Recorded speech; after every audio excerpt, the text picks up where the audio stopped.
আচ্ছা, আজকে আমরা আমাদের প্রথম যে সাবজেক্টটা এক্সপোর্ট, লোকাল প্লাস ফরেন। ঠিক আছে।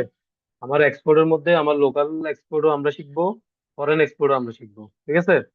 তাহলে আমার এই এক্সপোর্টের মধ্যে আমি একটা ফুল সিলেবাস আপনাদেরকে দিছি। এক্সপোর্টের মধ্যে আমরা যদি আলাদা করে আপনার দেখি, তাহলে একটু আমি লাইনে শেয়ার করতেছি। আচ্ছা, আমরা যদি এক্সপোর্টে যাই, এখানে লোকাল এক্সপোর্ট আর ফরেন এক্সপোর্ট দুইটাই আমরা দেখবো, মানে শিখবো। ঠিক আছে। তো সেক্ষেত্রে আমি কিভাবে সাজেছি দেখেন, আমার invoice, packing list, sales contact, 3 নম্বরে সেলস কন্টাক্ট, এলসি। এটা এলসি হচ্ছে যে আবার আপনার এই এক্সপোর্টের এলসি, ইম্পোর্টের এলসি আলাদা, এক্সপোর্টের এলসি আলাদা। ঠিক আছে। তারপর ইএক্সপি, ইপি ফ্রম ব্যবসা, তারপর সিও মানে চেম্বার অফ কমার্স থেকে যেটা করা হয় আর কি, কান্ট্রি অফ অরিজিন। তারপর জিএসপি, বিএল ড্রাফট, বুকিং কিভাবে করতে হয়, বুকিং অনলাইনে অফলাইনে। তারপর কন্টেনার মেজারমেন্ট, একটা এক্সপোর্ট করার সময় কিভাবে কন্টেনার গুলো আমরা মেজারমেন্ট করব এবং কিভাবে শিপমেন্টের জন্য প্রিপারেশন নিব সেটা। তারপর 12 নম্বরে এইচএস কোড ফর এক্সপোর্ট, এক্সপোর্টের ক্ষেত্রে কোন এইচএস কোড আমরা ব্যবহার করব। তারপর 13তে আমরা শিখবো বন্ড ফেসিলিটিস, মানে একটা এক্সপোর্ট করতে গেলে বন্ডের কি কার্যকারিতা থাকে বা বন্ড কেন প্রয়োজন, এক্সপোর্টের ক্ষেত্রে বন্ডের কি ভূমিকা। ঠিক আছে। তারপর 14তে এক্স বন্ড ফেসিলিটি, আমরা এক্স বন্ডের যে ফেসিলিটি গুলা সেগুলা সম্পর্কে জানবো। 15 নম্বরে কনজামশন, কনজামশন জিনিসটা হচ্ছে যে আমি একটা এক্সপোর্ট করছি, সাপোজ একটা শার্ট, ওই শার্টটা আমার এক্সপোর্ট করতে ওখানে কি কি জিনিস আমি ইউজ করছি, বোতাম কতটা, ফেব্রিক্স কতটা। ঠিক আছে। ওই জিনিসগুলোকে বলে যে কনজাম্পশন, ওইগুলো নিয়ে আমরা বিস্তারিত আলোচনা করবো। তারপর 16তে পিও পিআই টু ইনভয়েস, একটা পিও থেকে বা একটা পিআই থেকে কিভাবে একটা ইনভয়েস জেনারেট হয়, পিওটা পিআইটা কে দেয়, তাই সেটা নিয়েও আমি কি ডিসকাশন করব। তো আমরা আজকে মূলত ডিসকাশন করব ইনভয়েস নিয়ে 1 নম্বর, যেহেতু আজকে আমাদের প্রথম ক্লাস। আমি 1 নম্বর আজকে ইনভয়েস, প্যাকিং লিস্ট, এই দুইটা নিয়ে আলোচনা করব। এর বাইরেও যদি আমাদের হাতে কিছুটা সময় থাকে তাহলে আমরা 3 নম্বর যাব। আর যদি না হয় তাহলে আমরা আজকে 1 আর 2 শেষ করব। ঠিক আছে। তাহলে চলেন আমরা ক্লাসে যাই। আমরা একটা ইনভয়েস করব আজকে। উম, আমি স্ক্রিনে দেখাচ্ছি।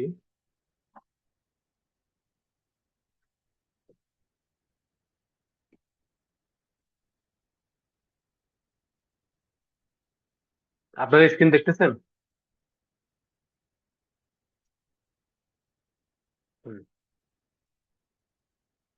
স্ক্রিন দেখা যাচ্ছে? জি, দেখা যাচ্ছে। আচ্ছা, তাহলে দেখেন, এটা এটা আমাদের একটা, ধরেন এক্সপোর্টের একটা ইনভয়েস। হ্যাঁ, এটা আমরা একটা দামি ইনভয়েস, মানে একটা জাস্ট আমি একটা ইনভয়েস, ডেমো ইনভয়েস আপনাদের করে দেখাবো। মূলত এখানে সব ডাটা গুলো আছে এক্সপোর্টের, একটা এক্সপোর্ট ইনভয়েসের। কিছু আননেসেসারি জিনিস আমি এখান থেকে কেটে দিচ্ছি,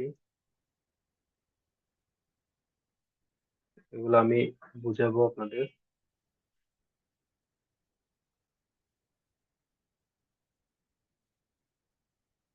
আচ্ছা, হ্যাঁ, একটা ইনভয়েস আমরা রেডি করব। তার আগে আমাদের রিকোয়ারমেন্ট গুলো আমরা জেনে নিই। রিকোয়ারমেন্ট হচ্ছে যে আমরা ইনভয়েস কখন বানাবো, আমরা এক্সপোর্ট এক্সপোর্ট করার সময় একটা ইনভয়েস আমরা কখন বানাবো, যখন আমার বায়ারের সাথে, সাপোজ আমি হচ্ছে এক্সপোর্টার। ঠিক আছে। আমি একজন এক্সপোর্টার, আমি কিছু জিনিস আমার সাপ্লায়ারের কাছে পাঠাবো, সরি আমার বায়ারের কাছে দিব। সাপোজ আমার বায়ার হচ্ছে, আপনার এখানে আমি দেখেন কিভাবে দিচ্ছে, আমার বায়ার হচ্ছে এবি ইন্টারন্যাশনাল। ঠিক আছে। তারা মূলত চাইনার একটা বায়ার, ধরেন চাইনার একটা বায়ার। এই চাইনার বায়ার, ওনার সাথে আমার কথা হচ্ছে কি ব্যাপার নিয়ে। তারপর আমি একটা পিআই সাজাবো, এটাকে বলবো যে পিআই পিআই। কথাটার মানে হচ্ছে প্রোফর্মা ইনভয়েস। এটা একজন বায়ারের সাথে যখন আপনি কথা বলবেন, কথা বলার পরে, সাপোজ আপনি কথা বলার পরে এটা তো ডকুমেন্টেশন আসতে হবে, মুখের কথাই তো আর এটা এক্সপোর্ট যাবে না। তো যখন যখন মুখের কথা থেকে একটা ডকুমেন্টেশন আসে তখন তাকে পিআই বা পিও বলে। পিআই শব্দের অর্থ হচ্ছে কি আমরা জানি, প্রোফর্মা ইনভয়েস। আর পিও শব্দের অর্থ আমরা জানবো যে পারচেস অর্ডার। ঠিক আছে। এগুলো হচ্ছে আমার একদম প্রথম বিগিনিং, মানে আমার বিগিনিং ধাপের মধ্যে আসেন। প্রথম আমরা কি করব, আমরা একটা পিআই বা পিও জেনারেট করব। তাহলে একটা পিও বা পিএ জেনারেট করব কেমনে? সাপোজ এবি ইন্টারন্যাশনাল হচ্ছে আমার বায়ার, আর আমি হচ্ছে চেন ব্রিজ।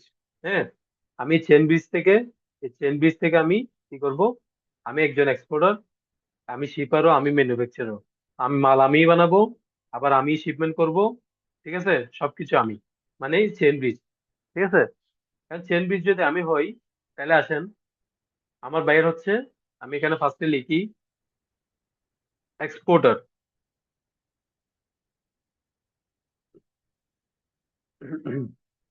এক্সপোর্টার, ঠিক আছে।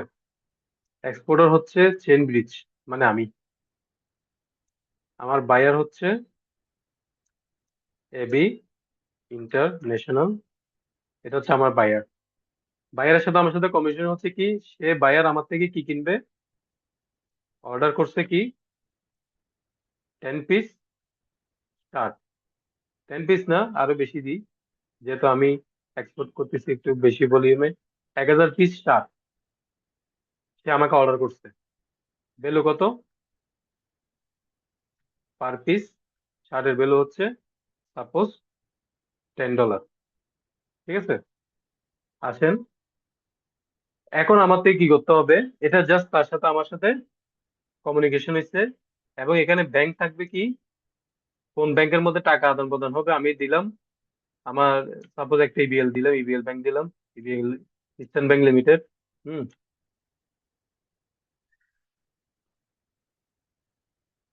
ইস্টার্ন ব্যাংক দিলাম আমি, মানে জাস্ট বোঝার জন্য। ঠিক আছে, এই ব্যাংকের থ্রুতে আমার কি যাবে, মানে আমার পেমেন্ট হবে, সবকিছু আসবে। ইবিএল দিলাম, আমার এখানে ব্যাংক দেখেন লেখা আছে ইস্টার্ন ব্যাংক লিমিটেড। হ্যাঁ, আমি কনসাইন দিয়েছি আমার ব্যাংক ইস্টার্ন ব্যাংক। তাহলে আসেন, এই আমার বাইরের সাথে আমার এতটুকু পর্যন্ত কথা আপাতত হয়েছে। ঠিক আছে, আমি বাইয়ারকে বাইয়ার আমাকে বলছে তোমার থেকে আমাকে 10 পিস শার্ট দিতে হবে। সে অবশ্যই আমার থেকে স্যাম্পল নিচ্ছে, স্যাম্পল তার ভালো লাগছে। এখন আমি এক্সপোর্ট করতে যাব, মানে আমি শিপমেন্ট করতে যাব, তখন সে আমাকে বলতেছে যে তুমি একটা কাজ করো, তুমি আমাকে তোমার স্যাম্পল, আমি আমি আমি যে স্যাম্পলটা পাঠিয়েছি স্যাম্পল তার থেকে ভালো লাগছে।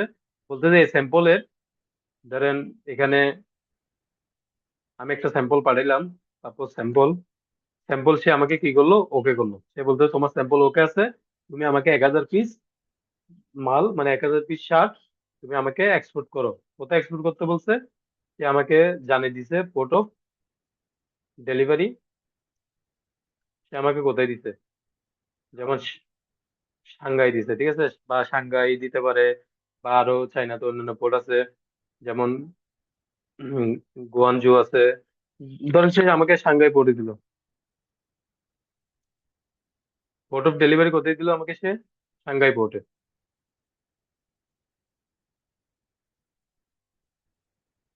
আমি সাংঘাই পোর্টে ডেলিভারি করব, ঠিক আছে। তারপর কান্ট্রি চাইনা, প্রত্যেকে ফ্রম চিটাং পোর্ট।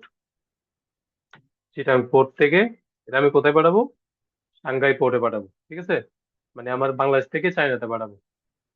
এগুলো হচ্ছে তার সাথে আমার কমিউনিকেশন। একজন বাইরের সাথে যা কমিউনিকেশন হয় মুখে মুখে ভার্বালি, সেগুলো চলে আসে পারফর্ম ইনভয়েসের মধ্যে। তো কেউ যদি আপনাদের জিজ্ঞেস করে যে পারফর্ম ইনভয়েসটা কি, কি বা পিএটা কি, তখন আপনারা বলতে পারবেন যে যে একজন বাইরের সাথে একজন সেলারের যা কথোপকথন হয়, এবং কথোপকথন গুলো যখন ডকুমেন্টেশন আকারে উপস্থাপন হয়, বা হ্যাঁ, তখনই তাকে একটা, মানে তখন সেই তথ্যগুলা বা সেই ডাটাগুলা আমরা পিআই এবং পিওতে মানে লিপিবদ্ধ করে ওইটাকে আমি পিআই করি।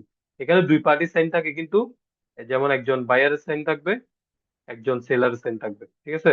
একজন একজন বায়ার এবং একজন সেলারের সিগনেটরি অবশ্যই এই জায়গায় থাকবে, কারণ দুজন দুজন সম্মতির পরেই একটা কি, আমরা একটা কন্টাক্ট করি আর কি, দুজনের সম্মতি হওয়ার পর। এখানে আরো অনেক ডাটা থাকে, আমি দেখাবো কিছু স্যাম্পল, জাস্ট এগুলো আমরা বোঝার জন্য এমনি শর্টকাটের মধ্যে বলতেছি। আপনার বাকিগুলো থাকবে টার্মস কন্ডিশন আর কি, পেমেন্ট কয়দিনে দিবে, কোন ব্যাংকে দিবে, মানে বিভিন্ন আরো অনেকগুলো কন্ডিশন থাকে একটা পিএপিও তে, যেগুলো সেলস কন্ট্যাক্ট যখন করব তখন দেখাবো। সেলস কন্ট্যাক্টের মধ্যে ওই পিআই থেকে তো সেলস কন্ট্যাক্ট করব, ঠিক আছে। তখন আমি জিনিসগুলো আবার আলাদা করে বুঝাবো, আবার পিআই তে যাব। এখন জাস্ট এক্সপোর্ট করার জন্য আমার কি কি রিকোয়ারমেন্ট, মানে একটা ইনভয়েস প্যাকেজ বানানোর জন্য কতটুকু পর্যন্ত আমি আজকে আপনাদেরকে বুঝাই। যেমন আমার এই তথ্য আমি পাই গেছি, এগুলো হচ্ছে আমার তথ্য। এই তথ্যর ভিত্তিতে এখন আমি একটা ইনভয়েস বানাবো। আমার সাথে বাইরের সাথে কথা শেষ। এখন আমি ডকুমেন্ট করতে যাব, মানে এখন আমি ইনভয়েস করতে যাব। তাহলে সেক্ষেত্রে আমার কি করতে হবে? এখানে দেখেন পিও নাম্বার, এসএল নাম্বার আছে। তাহলে পিও নাম্বার সে আমাকে ধরেন দিছে, সে আমাকে বলছে যে পিও নাম্বার, ঠিক আছে, পিও নাম্বার দিছে ধরেন 1 2 3 4 5, ঠিক আছে। স্টাইল, মানে ওই শার্ট যেগুলো পাঠাবো, শার্টের স্টাইল নাম্বার দিছে 0000, 4টা 00। এখন এই ডাটাগুলো কোথায় পাবো আমরা? এই ডাটাগুলো ওই যে যখন আমরা পিও করব, হ্যাঁ, যে পিআই বা পিও, ওই পিও তে যে নাম্বার থাকবে ওই নাম্বারটা মূলত পিও নাম্বার হিসেবে এখানে আসবে। আর এসএল হচ্ছে যে বিভিন্ন এসএল থাকতে পারে শার্টের, যে এসএল নাম্বার, যেমন আমরা একটা শার্ট কিনি, শার্টের মধ্যে এসএল নাম্বার থাকে না, ওই রকম ওই এসএল নাম্বার থাকবে। যেমন এসএল নাম্বার এটা 00 ধরলাম, তাহলে আমার পিও 1 2 3 4 5, তারপর আমার এসএল নাম্বার ধরেন 0000 দিলাম। এখন আমার ডেসক্রিপশনে কি হয়? আমার ডেসক্রিপশনে আসছে ধরেন মেন্স শার্ট, ঠিক আছে। ডেসক্রিপশন হচ্ছে আমার কি? Men's shirt. আমার কোয়ান্টিটি কত, বাইরে আমাকে কতটুকু বলছে? 1000 পিস শার্ট পাঠানোর জন্য বলছে। আমার এই কোয়ান্টিটি করে আমি 1000 লিখলাম, ঠিক আছে। সে আমাকে প্রাইস বলছে কত, এফওবি আর সিএম দুইটাই আমি বুঝাবো। এফওবি মানে হচ্ছে যে আমার পুরো একদম আমার এখান থেকে এক্সপোর্ট করে তার তার বন্দরে, মানে তার ওয়্যার হাউসে পৌঁছানো পর্যন্ত আমার যে মানে মূল খরচটা, সেটা হচ্ছে আমার এফওবি, মানে আমি পুরো টাকাটা পাবো। এফওবি কখন পাবো আর সিএম কখন পাবো, এই দুটো জিনিস একটু ক্রিটিক্যাল, এই জিনিসটা আমি একটু আপনাদেরকে বুঝাই। এফওবি মানে হচ্ছে কি এবং সিএম মানে হচ্ছে কি? সিএম মানে হচ্ছে শুধু কস্টিং এর টাকা, মানে আমার একটা মাল বানাতে এবং এটা প্যাক করতে যা কস্টিং গেছে, শুধু বাইরের সাথে যদি আমার কমিউনিকেশন হয় যে যে তুমি শুধু, তোমাকে শুধু আমি কস্টিংটা দিব, বাকি খরচ সব আমার, তখন হবে কি সিএম ভ্যালু, মানে কস্টিং ভ্যালুটা, ঠিক আছে। আর যদি এফওবি মানে হচ্ছে যে আমি পণ্য বানাই, আমি পণ্য ইয়া করে কার্টুন করে আমি এখান থেকে বন্দরে তুলে দেওয়া পর্যন্ত, মানে শিপে তুলে দেওয়া পর্যন্ত যে মানে খরচটা ওইটা আমি বহন করব, তখন আমি এফওবি প্রাইস পাবো তার থেকে। তাহলে আমি সিএম প্রাইস দিলাম না, এখানে এফওবি প্রাইস দিলাম। ভাইয়ার আমাকে বললো যে তুমি আমাকে জাহাজ পর্যন্ত তুলে দেওয়া খরচটা তোমার। এগুলো হচ্ছে ইনকোটার্মস বলে। ইনকোটার্মস নিয়ে অবশ্যই সিলেবাস এর মধ্যে দেখবেন, ইনকোটার্মস এর জন্য আলাদা ক্লাস আছে। ইনকোটার্মস এর বিশাল একটা মানে বিস্তারিত আলোচনার অনেক কিছু আছে, ইনকোটার্মটা আলাদা করে ক্লাসে আছে, ওইটা আমরা তখন শিখবো। এখন আমরা দেখি জিনিসটা। এফওবি মানে আমার এফওবি হচ্ছে আমি পুরা মাল বানানো থেকে শুরু করি, জাহাজে তোলা আমার চিটাং পোর্টে জাহাজে তোলা পর্যন্ত, মানে আমার পোর্ট অফ লোডিং পর্যন্ত আমার কি, তার সাথে আমার কত হয়েছে, আমি পার পিস কত করে নিব? পার পিস $10 করে নিব। তাহলে আমি এখানে কত দিব? $10 করে দিব। $10 দিলে আমার এফওবি প্রাইস পড়ে 10,000, ঠিক আছে। 1000 পিস মালের আমার মূল্য পড়ে যে কত, $10,000, ঠিক আছে। আমি এখানে $10,000 দিলাম। দেখেন আমার এই এটা আমি যেহেতু এখন করতেছি না, এটা আমি ব্ল্যাঙ্ক রাখছি, আমি এফওবি তে করতেছি। এটাও আপনাদের বোঝার জন্য আমি দুইটাই কলাম করলাম। আচ্ছা যাই হোক, আমার টোটাল এখন ভ্যালু আসতেছে, দেখেন ইনভয়েস ভ্যালু টোটাল কত, $10,000।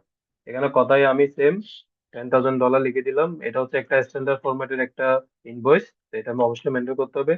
10,000 অনলি, ঠিক আছে। গেল। সিএম যেহেতু আমি এখন করতেছি না, তাহলে আমি সিএম এর ঘরটা কেটে দিব, বাস। এখন আসেন, এটা এটা আমাদের ইনভয়েস গেছে, এখান থেকে পোর্ট অফ লোডিং কোথেকে লোড হবে? চিটাঙে। পোর্ট অফ ডেস্টিনেশন কোথায় দিয়ে যাবে? চাইনাতে। শিপবোট আমি কিতে পাঠাবো? বাই সিতে পাঠাবো। টোটাল কার্টুন, এখনো আমি প্যাকিং লিস্টে যাই না, ওই জন্য এখনো কার্টুন এখানে কিছু দেখাচ্ছে না, গ্রোস ওয়েটও দেখাচ্ছে না। যখন আমি প্যাকিং লিস্ট করবো এই 1000 পিসের, 1000 পিস শার্টের যখন আমি প্যাকিং লিস্ট বানাবো, তখন এটা আমি ফর্মুলা দিয়ে রাখছি কেন, এ দেখেন। কারণ ওই ওই প্যাকিং লিস্ট থেকে এটা অটো ফর্মুলা হয়ে এখানে চলে আসবে, সেটা আপনাদের দেখাবো। টার্মস, এই যে একটু আগে বললাম ইনকো টার্মস, তাহলে বাইরের সাথে আমার নেগোসিয়েশন হয়েছে কি, এফওবি তে। তাহলে আমি এফওবি লিখলাম এখানে, কান্ট্রি অফ অরিজিন, মালটা কোথায় তৈরি হচ্ছে? বাংলাদেশে, ঠিক আছে। এটা একটা স্ট্যান্ডার্ড ফরম্যাট মেনটেন করছি আমি ইনভয়েসের জন্য। এই ফরম্যাটটা যদি আপনারা বুঝেন, তাহলে আপনারা যে কোনো ইনভয়েস ইজিলি বুঝতে পারবেন। আচ্ছা গেল। তারপর আসেন, ইনভয়েসটা মোটামুটি আমি এতটুকু এতটুকু করলাম। এখন আমি প্যাকিং লিস্টে যাব। দেখেন প্যাকিং লিস্টের মধ্যে কি হয়, ইনভয়েস নাম্বার 1 ডেট সব চলে আসছে। ফরওয়ার্ডার কে, মাস লাইন, আমি মাস লাইনকে দিয়ে শিপমেন্টটা করাবো, মানে আমার শিপিং লাইন কে থাকবে, মাস লাইন। মাস লাইন থেকে আমি মাস লাইনকে দিয়ে আমি শিপমেন্টটা করাবো। এখন আসেন, আমার ডেস্টিনেশন পোর্ট কোথায়? Shanghai port.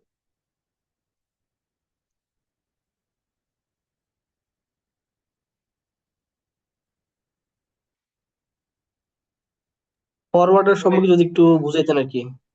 না, ফরওয়ার্ডার সম্পর্কে বুঝাবো যে এটা ফরওয়ার্ডারের জন্য আলাদা ক্লাস আছে, আমরা নর্মালি একটু ব্রিফিং দিই। ফরওয়ার্ডার হচ্ছে যে আপনি আপনার পণ্যটা জাহাজে তুলে দিবেন। কাকে তুলে দিবেন? কার জাহাজে তুলে দিবেন? আপনি কি ইচ্ছে হইলে কি যে কোনো কারো জাহাজে তুলে দিতে পারবেন? পারবেন না। তাহলে ওই জাহাজটা ঠিক করবে কে? আপনি তো জাহাজ ঠিক করতে পারবেন না, যেহেতু আপনি জাহাজের মালিক না। তাহলে আপনার থেকে কার কাছে যেতে হবে? একজন ফরওয়ার্ডার বা একজন শিপিং লাইনের কাছে যেতে হবে আপনার শিপমেন্টটা করার জন্য। তখন আপনি মাস লাইন বলেন, ডব্লিউসিএল বলেন, ঠিক আছে, এপিএল বলেন, তারপর আপনার আরো অনেক আছে বিভিন্ন ফরওয়ার্ডার, তারপর শিপিং লাইন, ওদের কাছে যাবেন, ওদের সাথে বলবেন যে আমার এত সিবিএম বা এত কার্টুন মাল আছে বা এক কন্টেনার মাল আছে, আমি এটা আপনাদের মাধ্যমে আমি ওই পোর্টে পাঠাবো। তখন আপনারা, তারা আপনাকে কি করবে? একটা ভেসেল ঠিক করে দিবে বা একটা জাহাজ ঠিক করে দিবে বা একটা কন্টেনার ঠিক করে দিবে। সবকিছু ওরাই ব্যবস্থা করে দিবে।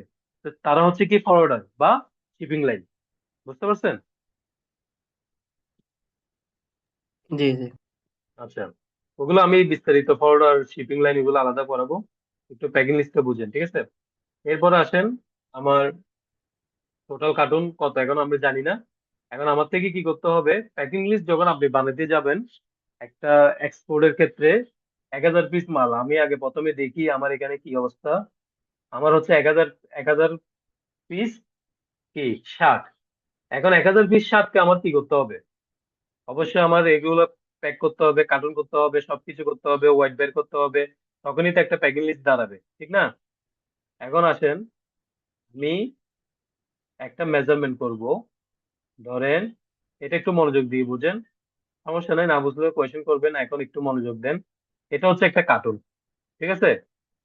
এই কার্টুনের মধ্যে, এটা কার্টুনটা আমি কেন বানাচ্ছি দেখেন, এখানে একটা মেজারমেন্ট নামে একটা কলাম আছে। মেজারমেন্ট মানে একটা কার্টুনের মেজারমেন্ট বের করতে হবে আগে, ঠিক আছে? মেজারমেন্টের ভিতরে এখানে কি আছে দেখেন, লেন্থ আছে, ওয়েট আছে, হাইট আছে, ঠিক আছে? এটা আমার কার্টুন। সাপোজ সাপোজ এটা আমরা একটা কার্টুন। এখানে আমার লেন্থ কত আমার বের করতে হবে। এটা কেমনে বের করব? এটা আমি ফিজিক্যালি বের করব।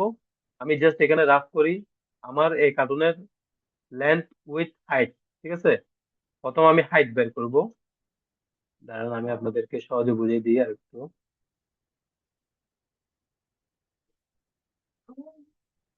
হুম, এই দেখেন, এটা হচ্ছে হাইট, ঠিক আছে? তারপর লেন্থ। লেন্থ বলতে আমরা কোনটা বুঝি? দৈর্ঘ্য, প্রস্থ, উচ্চতা। আমরা বাংলায় বুঝি যে দৈর্ঘ্য, প্রস্থ, উচ্চতা, ঠিক আছে? দৈর্ঘ্য, প্রস্থ, উচ্চতা, লেন্থ, উইথ, হাইট, ঠিক আছে? এটা হচ্ছে আমরা হাইট বের করছি। এখন লেন্থ বের করব। দৈর্ঘ্য, লেন্থ অর্থ কি জানি আমরা বাংলায়? বলেন। দৈর্ঘ্য। হুম,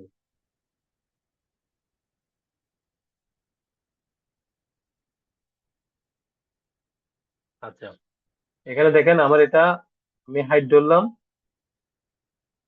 সেন্টিমিটার ধরবো আমি, ঠিক আছে? টু, আমি আর একটু বাড়াই ধরি, আচ্ছা তেইশ ধরি, 23.50 সিএম। আমার হাইট ধরছি কত? 23.50 সেন্টিমিটার। মানে আমি জাস্ট এটা অনুমান করছি, আমার কাছে তো ফিজিক্যালি কার্টুন নাই, ঠিক আছে? আমি যে কার্টুন বানাইছি ওই এক কার্টুনে আমার কি হাইট আসছে 23.50 সেন্টিমিটার। লেন্থ আসছে ধরেন 20 সেন্টিমিটার। তারপর তারপর ওয়েট আসছে ধরেন 18.50 সেন্টিমিটার। আমি একটা কার্টুনের মেজারমেন্ট করলাম, ঠিক আছে?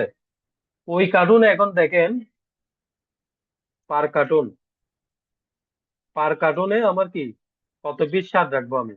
পার কার্টুনে ধরেন আমার 10 পিস করে শার্ট থাকবে। পার কার্টুনে 10 পিস শার্ট, ভালো করে বুঝেন। পার কার্টুনে যদি 10 পিস শার্ট হয়, আমার এখানে দেখেন পার কার্টনে কত পিস শার্ট এটা এখানে লিখতে হবে। এগুলো ফর্মুলা দেওয়া আছে, এগুলো আমি ফর্মুলা অনুযায়ী বসাবো, তখন দেখবেন। এখন এখানে ভিতর কথা আছে, এক কার্টনে যদি 10 পিস শার্ট হয়, তাহলে আমার কত কার্টন লাগবে সেটা আমি উপরে ফর্মুলা দিয়ে দেখাবো, বা ক্যালকুলেটর মারলে বের হয়ে যাবে। কিন্তু এখানে কথা আছে, শার্টের মধ্যে আমার সাইজ থাকবে না, সবগুলো তো একই সাইজ না, বিভিন্ন সাইজের থাকবে না। তার মধ্যে ধরেন এক্সেল থাকবে, বা এস, এম, এল, এক্সেল, 4টা সাইজ থাকবে আমার শার্ট। তাহলে আমার এস সাইজের শার্ট আছে কয়টা ধরেন, 200টা, এম সাইজের 200টা, এল সাইজের 200টা, এক্সেল সাইজের 400টা। টোটাল আমার 1000 পিস। ঠিক আছে, টোটাল আমার 1000 পিস শার্ট। 1000 পিস শার্ট আমার বেড়ে গেছে। এই অনুযায়ী আমার থেকে এখন কি করতে হবে, প্যাকিং লিস্টটা করতে হবে এইগুলোর উপর বেস করে। তো আচ্ছা, সেখানে আবার কথা আছে, আপনার ওয়াইডের ব্যাপার স্যাপার আছে না? তাহলে ওয়াইডটা কিভাবে বের করব? আমার ওয়াইড দুই রকম হয়, একটা হচ্ছে নেট ওয়াইড, একটা হচ্ছে যে গ্রস ওয়াইড। নেট ওয়েট কত, গ্রোথ ওয়েট কত, ঠিক আছে? আমার নেট ওয়েট মানে শুধু পণ্যের ওয়েট। আমার শুধু পণ্যের ওয়েট আসবে কত, আমার যেহেতু, একটু ভালো করে বুঝেন, আমার যেহেতু 10 পিসে, মানে এক কার্টুনে 10 পিস করে আমি 10 পিস করে ঢুকাবো, ঠিক আছে? তাহলে আমার প্রথম বের করতে হবে যে এক পিসের ওয়েট কত। যদি আমার এক পিসের ওয়েট যদি আমি এভাবে বুঝিয়ে দিই, উপরে দিই 1 পিস, এদিকে দিব 10 পিস। এটা কেন দিচ্ছি, আমি 10 পিসে কার্টন করব না? তাহলে আমি 10 পিসে যখন কার্টন করব, ওই পুরা কার্টনের ওয়েটটা আমার নিতে হবে না? ওই পুরা পুরা কার্টনে আমার কত, টোটাল নেট ওয়েট কত। তাহলে পুরা কার্টনে যদি আমার 10 পিস হয়, এক পিসের ওয়েট কত এটা আগে বের করতে হবে। সাপোজ এক পিসের ওয়েট হচ্ছে 2.5 কেজি, ঠিক আছে? এগুলো কেজিতে হবে। এক পিসের ওয়েট যদি 2.5 কেজি হয়, তাহলে 10 পিসের ওজন কত? 10 পিসের ওজন বেরোবে আমার কত, 25 কেজি।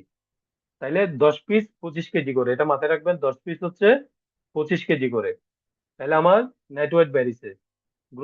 গ্রোস ওয়েট মানে কি, যেটা net weight plus, net weight plus carton weight. Gross weight মানে কি, গ্রোস ওয়েট মানে হচ্ছে যে, এই যে গ্রোস ওয়েট দেখতেছেন, গ্রোস ওয়েট মানে হচ্ছে যে নেট ওয়েট, এই নেট ওয়েট ইনটু কার্টনের ওয়েট, মানে একটা কার্টনের ওয়েট কত, খালি কার্টন, খালি কার্টনের ওয়েট কতটুকু। সাপোজ এখানে খালি কার্টন ওয়েট আমি 0.80 কেজি, মানে 800 গ্রাম দিলাম। তাহলে এটা কত হচ্ছে আপনার, 2 কেজি যোগ হবে, যোগ এত গ্রাম, তাহলে 3.30 পার পিস। এখানে তো আমি পার পিস ধরতে পারবো না, পুরা কার্টনটা ধরতে হবে। তো পুরা কার্টনটা যখন ধরবো আমি, তখন আমি এই 25 কেজির সাথে যোগ 0.80, মানে এটা কার্টন ওয়েট দিলাম, তাহলে 25.8 হইলো আমার গ্রোস ওয়েট। আমি এটা পার পার পিস ধরবো না, কারণ আমি পার পিস, এক পিসের জন্য কার্টুন বানাবো না, আমি বানাবো 10 পিসের জন্য কার্টুন। তাহলে 10 পিসের যদি, শুধু 10 পিস শার্টের ওয়েট যদি 25 কেজি হয়, তাহলে 10 পিস শার্ট সহ কার্টুনের ওয়েট হবে 25.8 কেজি। 25.8 মানে 25 কেজি 800 গ্রাম, ঠিক আছে? তাহলে আমি নেট ওয়েটে বের করলাম, গ্রোথ ওয়েটে বের করলাম। এখন প্যাকিং লিস্টে আসেন। আমার পিও, আমার পিও তো আমরা জানি, এই পিও আমার 4টা সাইজের জন্য একই পিও, পিও নাম্বার সেম থাকবে, স্টাইলও সেম থাকবে।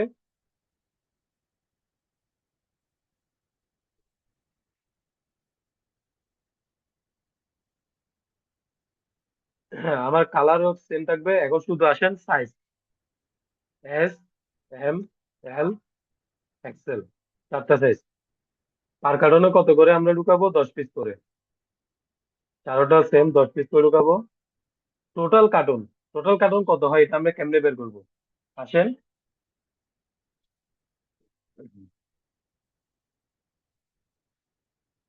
আমার এস আছে কয়টা, এস আছে 200। তাহলে এক কার্টনে যদি 10 পিস হয়, 200 পিসের জন্য কয় কার্টন লাগবে এটা আমরা কেমনে বের করবো।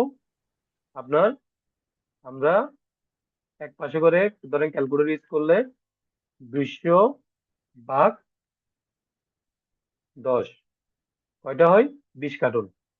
ঠিক আছে, আমি এখানে 20 কার্টুন লিখলে দেখেন এখানে পিস বেড়ে যাবে। এই টোটাল পিস কত? 200 পিস। আমার সাথে মিলছে? এই 200 পিস স্মল সাইজ আমার 200 পিস আসছে। এটা আমি ফর্মুলা কেমনে ফেলছি? পার পার কার্টুন মানে এক কার্টুনে কত পিস ওইটার সাথে গুণ করে দিছি টোটাল কার্টুন, তাহলে আমার পিসটা বেড়ে গেছে। ঠিক আছে, তারপর আমার এম, এমও 200, এমও যেহেতু 200 পিস, দেখেন এম হচ্ছে 200 পিস, এল 200, এক্সেল 400 পিস। তাহলে সেম আমার এটাও 220 হইলে 200 বেরোচ্ছে, এটাও 20 হলে 200, এটা যেহেতু 400 তাহলে এটা কত হবে? 40 কার্টুন। 400, 1000 মিলে গেছে আমার। ঠিক আছে, আমার এতটুকু পর্যন্ত ওকে, এতটুকু পর্যন্ত আমার ওকে আছে। আমার 1000 কার্টুন মিলে গেল। এখন আসেন গ্রোস ওয়েট নেট ওয়েট, দেখেন 0 0, কারণ এখানে আমার ফর্মুলা বসাইলে এগুলো অটোমেটিক্যালি আসবে, কারণ আমি ফর্মুলা কিসের সাথে ফেলছি? কার্টুনের সাথে। এ দেখেন কার্টুনের সাথে এখানে গ্রোসের সাথে গ্রোস ওয়েট, নেট ওয়েটও সেম এটার সাথে এটা, নেট ওয়েটের সাথে কার্টুনের সাথে। কারণ টোটাল কার্টুনের সাথে অবশ্যই আসবে, আমরা যেটা বলছিলাম টোটাল এক কার্টুনে কত কয়টা হয় এটার উপর। তাহলে আমার গ্রোস ওয়েট কত? 25.8। ঠিক আছে, গ্রোস ওয়েট 25.8, নেট ওয়েট কত হচ্ছে? কত? 25। আমি এখানে 25 বসালাম। দেখেন এখানে রিফ্লেক্টিভ হয়েছে টোটাল গ্রোস ওয়েট এই 20 কার্টুনের জন্য 516, টোটাল নেট ওয়েট 20 কার্টুনের জন্য 500, 500 কেজি টোটাল। 20 কার্টুনে 500 কেজি ছাড় উঠছে। এটা আপনি অন্যভাবেও আবার চিন্তা করলে দেখেন। তাহলে আমি এটা কেমনে বের করলাম? 20 কার্টুন, 20 কার্টুনে প্রথম বের করবেন 20 কার্টুনে কত? 20 কার্টুনে আমার আছে 10 পিস করে, 200 পিস। তাহলে এক পিস শার্টের, তাহলে এখানে দেখেন এক পিস শার্টের ওয়েট কত? 2.5 কেজি। 2.5 কেজি কত হয়? 500 কেজি। দেখেন 500-র সাথে মিলছে। হ্যাঁ, আমার জিনিস, আমার ক্যালকুলেশনটা বুঝতেছেন আপনারা?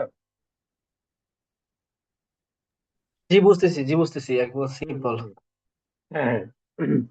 না, অনেকের কাছে একটু কমপ্লেক্স লাগতে পারে, লাগলে আমাকে কোয়েশ্চেন করবেন, এখন না, আমি ক্লাস শেষ হলে তারপর। ঠিক আছে, এখন মেজারমেন্টটা কিভাবে নিবেন? এই যে দেখেন, এই মেজারমেন্ট লেন্থ, এই লেন্থ আমরা কত নিছি? 23.50।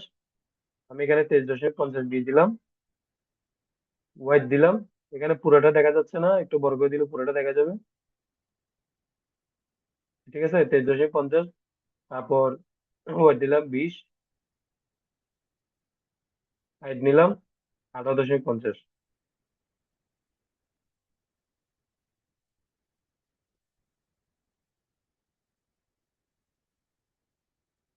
সবগুলো যেহেতু আমার মেজারমেন্ট একই, তাহলে আমি সবগুলো কপি করে দিতে পারি। দেখেন আমার সিবিএম বেরিয়ে গেছে। সিবিএম ফর্মুলা তো আপনারা জানেন, লেন্থ, আপনার লেন্থ ইন্টু, দেখেন length into weight into height ভাগ কত? 1/10,000 ওজন লক্ষ 10 লাখ ইন্টু কার্টুন। এই ফর্মুলাটা দিলে আপনার সিবিএম বেরিয়ে যাবে গা। যে এক কার্টুন হলে এক কার্টুনে সিবিএম বেড়ে যাবে। যেমন এখানে 20 কার্টুনে কত সিবিএম? 0.17 সিবিএম। যদি এখানে এক কার্টুন থাকে, এক কার্টুনে সিবিএম বেড়ে যাবে 0.01 সিবিএম, মানে এই মেজারমেন্ট অনুযায়ী।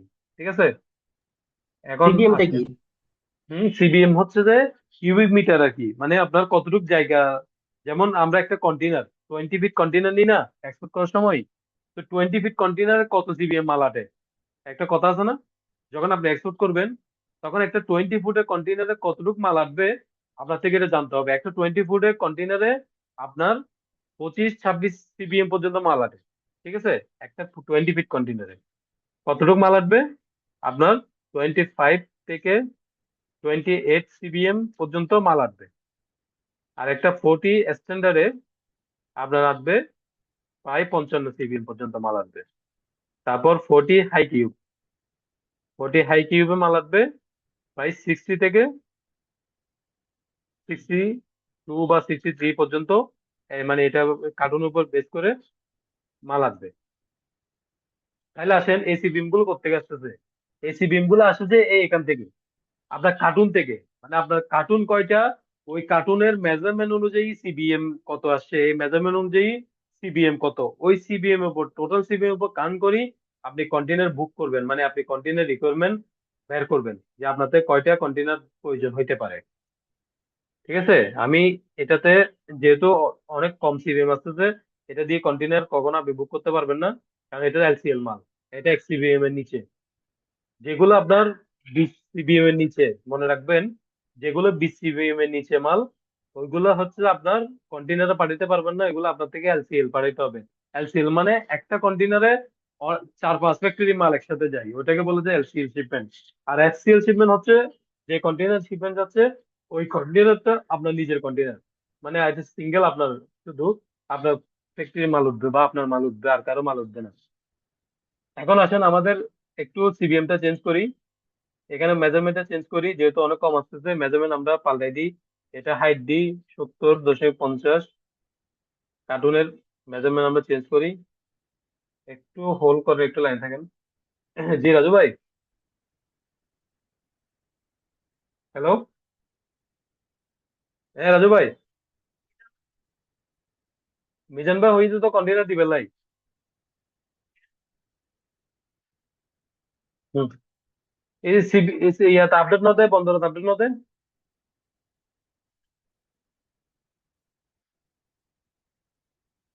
তো তুমি মিজানের ফোন মতো না।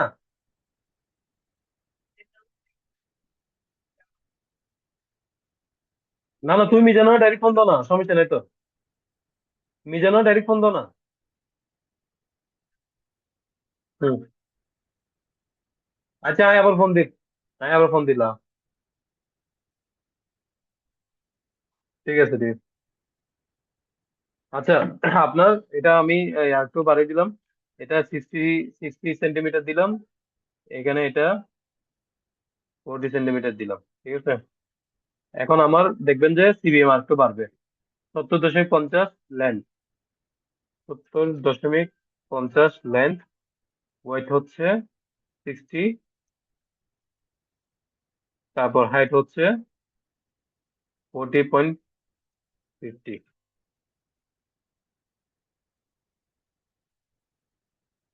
আচ্ছা, এখানে আমার হবে 20 কার্টুন।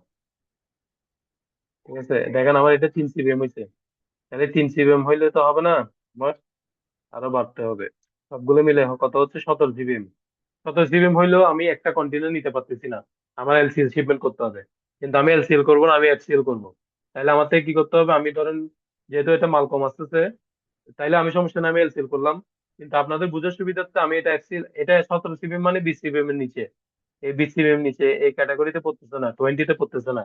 20 নিচে আর কোনো কন্টেনার নাই, তাইলে 20 নিচে একটা কন্টেনার যদি আমরা নিতে না পারি, তখন আমরা কি করি, তখন আমরা এলসিএল এ পাঠিয়ে দিই। এলসিএল শিপমেন্ট করি মানে এটা আমরা একটা যে কোনো মানে শিপিং লাইনের সাথে কথা বলে, আমরা আরেকটা কন্টেনারে, ওখানে 2-3 ফ্যাক্টরি কন্টেনার মাল থাকে একসাথে করে, মানে সিবিএম, টোটাল সিবিএম কাউন্ট করে ওইভাবে আমরা শিপমেন্ট করি।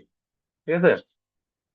তাহলে এটা আমরা 20 ফিট একটা কন্টেনার নিব, 20 ফিট কন্টেনার নিতে গেলে আমার কোয়ান্টিটি বাড়াইতে হবে, যেহেতু এখানে 1000 পিস আমার কাউন্ট করতেছে না। আমি বাইরের সাথে কথা বলে আমি আরো 500 পিস বেশি তার থেকে অর্ডার কনভেন্স করে নিব।